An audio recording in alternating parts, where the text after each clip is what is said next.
കഴിഞ്ഞിടെ ഞങ്ങൾ തിരുവനന്തപുരത്ത് പോയപ്പോൾ ഇവിടുത്തെ മൃഗശാല സന്ദർശിക്കാൻ അവസരമുണ്ടായി.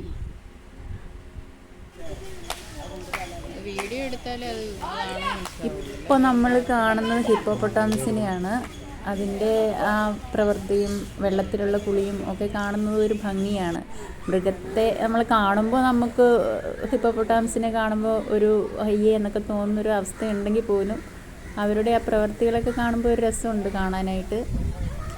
പിന്നെ 55 ഏക്കറോളം വിസ്തൃതിയിൽ സ്ഥിതി ചെയ്യുന്ന ഒരു സൂ ആണിത്. 1857 തിരുവിതാംകൂർ മഹാരാജാവാണ് ഇത് സ്ഥാപിച്ചത്. ഇവിടെ എൻട്രി ഫീസായി നമ്മളിൽ നിന്ന് ഈടാക്കുന്നത് 30 രൂപയാണ്.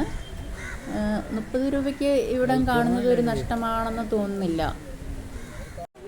പിന്നെ ഇവിടെ കാണുന്ന നമ്മൾ സിംഹത്തെയാണ്.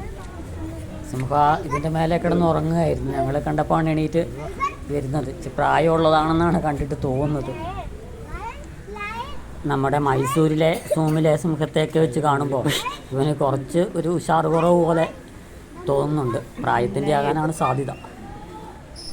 ഇതൊരു പുള്ളിപ്പുലിയാണ് നമ്മൾ കാണുന്നത്. അതിനൊരുക്കിയ കൂട്ടിലത് വിശ്രമിക്കുകയാണ്. അടുത്തത് നമ്മൾ കാണുന്നത് ഒരു വെള്ള വരയൻകടുവയാണ്. അതിന് എന്തോ അസുഖബാധിതമായി ട്രീറ്റ്മെൻറ്റിലായിരുന്നു. ഇപ്പോൾ ഉഷാറായി വരുന്നതേ ഉള്ളൂ. വാല് കട്ടായിട്ടുണ്ട്. ഇത് ഭക്ഷണം കഴിച്ച് അങ്ങനെ അങ്ങോട്ടും ഇങ്ങോട്ടും നടക്കുന്നതാണ് നമ്മളിപ്പോൾ കാണുന്നത്.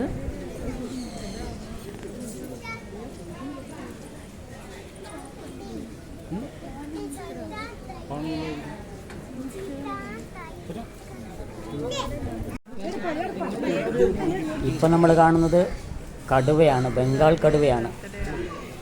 നല്ല ആരോഗ്യവാനായ കടുവയാണ്. ഭക്ഷണമൊക്കെ കഴിച്ച് അവൻ അവിടെ വന്ന് വെള്ളം കുടിക്കുന്നതാണ് കാണുന്നത്. ഈ ഇനത്തിൽപ്പെട്ട സാധനമാണ് നമ്മുടെ ഇവിടെ ഇറങ്ങി പ്രശ്നങ്ങളൊക്കെ ഉണ്ട്. നമ്മുടെ നാടുകൾക്കകത്ത് ഇറങ്ങി പ്രശ്നമൊക്കെ ഉണ്ടാക്കുന്ന ആളുകളിൽ ഒരാളാണിവൻ.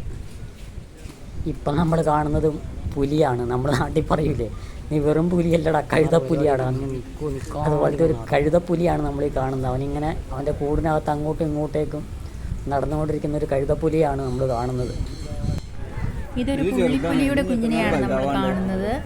അവനാവശ്യമായ സൗകര്യങ്ങളെല്ലാം ഒരുക്കിയ അവൻ്റെ കൂട്ടിനുള്ളിലാണ് അങ്ങോട്ടും ഇങ്ങോട്ടും നടക്കുന്നതായിട്ട് നമ്മൾ കാണുന്നത്. നല്ല പച്ചപ്പുള്ള പുല്ലും എല്ലാം തികഞ്ഞ നല്ല ഭംഗിയുള്ള ഒരു ഇടം തന്നെയാണ് അവൻ ഒരുക്കി കൊടുത്തിരിക്കുന്നത്.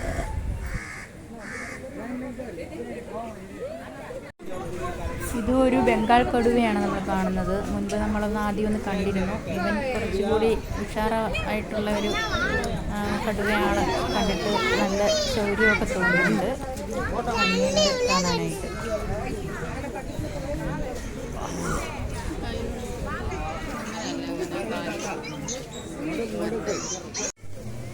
ഇവിടെ നമ്മൾ കാണുന്ന മാനുകളുടെ ഒരു സെക്ഷൻ തന്നെയാണ്. ഒരുപാട് മാനുകൾ, ഒരുപാട് വിവിധ സൈസിലുള്ള ഒരുപാട് മാനുകളുണ്ട്. ഇപ്പം നമ്മൾ കണ്ടത് പുള്ളിമാനാണെന്ന് തോന്നുന്നു.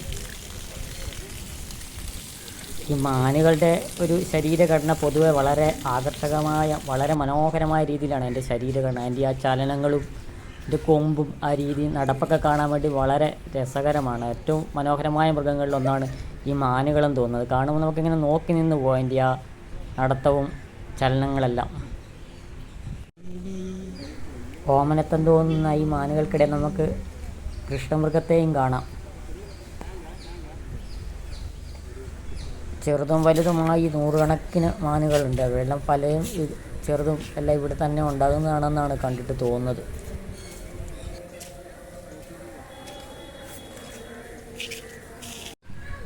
നല്ല ഭംഗിയുള്ള പീലി നിവർത്തി നിൽക്കുന്ന ഒരു ആൺമയിലിനെയാണ് നമ്മൾ കാണുന്നത്.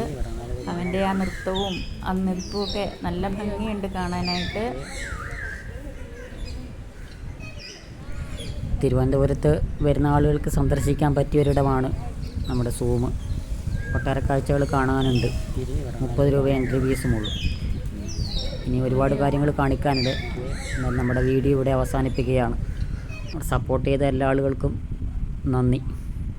മറ്റൊരു വീഡിയോയുമായി വീണ്ടും കാണാം.